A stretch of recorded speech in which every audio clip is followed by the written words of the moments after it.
ఈ దిన వాక్య ధ్యానాంశము లెమ్ము తేజరిల్లుము. యెషయా గ్రంథం 60 అధ్యాయం 1వ వచనం.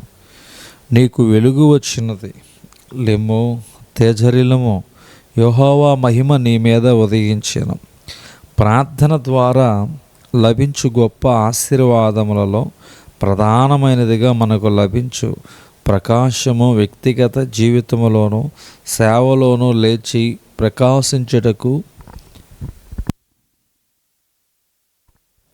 ప్రార్థన మరెంతో అవసరం. ఆయన ప్రార్థించుండగా ఆయన ముఖరూపం మారెను, ఆయన వస్త్రములు తెల్లనివై దగదగ మెరుస్తూ ఉన్నవి. లెమ్ము తేజరిల్లుము అని చెప్పుచు ప్రవక్తయగు యెషయా ప్రార్థనా వీరులను ప్రోత్సహించుచూ ఉన్నాడు. మీరు ప్రభు కొరకు ప్రకాశించుటకు పిలువబడిన వారు, మన దేశమందు గొప్ప ఉజ్జీవనకు కారకులై ఉండుటకు ఏర్పరచబడిన వారు. ప్రార్థన ఒకవైపు దేశమును కదిలించుచున్నది, మరోవైపు ప్రార్థనా వీరుల జీవితమును ప్రకాశింపచేయుచున్నది. దైవజనుడికి మోషే 40 దినములు దేవుని సన్నిధిలో కనిపెట్టుకుని ఉండగా అతని ముఖచర్మము ప్రకాశించింది. ప్రజలు అతని సమీపింపవెరిచిరి. అందువలన మోషే తన ముఖము మీద ముసుగు వేసుకున్నాడు.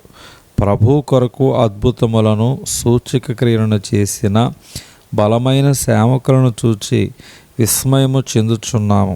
వారిని వాడుకొనిన దేవుడు మమ్మును కూడా వాడుకొనడా అని అంగలార్చుచూ ఉన్నాము. అదే సమయమున వారి అంతరంగ జీవిత రహస్యములను గుర్తించుట లేదు. అదేమిటి? ఆసక్తికరమైన ప్రార్థన.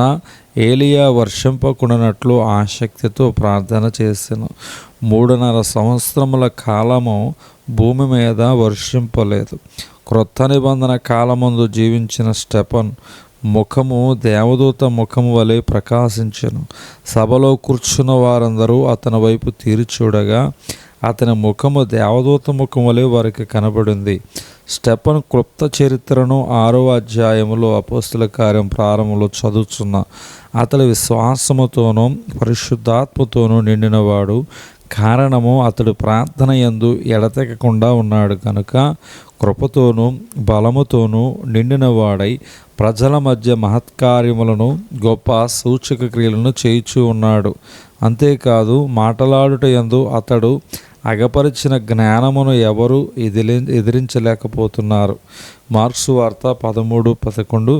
ఆ గడియలోనే మీకేది ఇవ్వబడునో అదే చెప్పుడి, చెప్పువాడు పరిశుద్ధాత్మే గాని మీరు కారు. దేవుడు ఈ దినవాక్య ధ్యానమును దేవుడు దీవించునుగాక. ఆమేన్.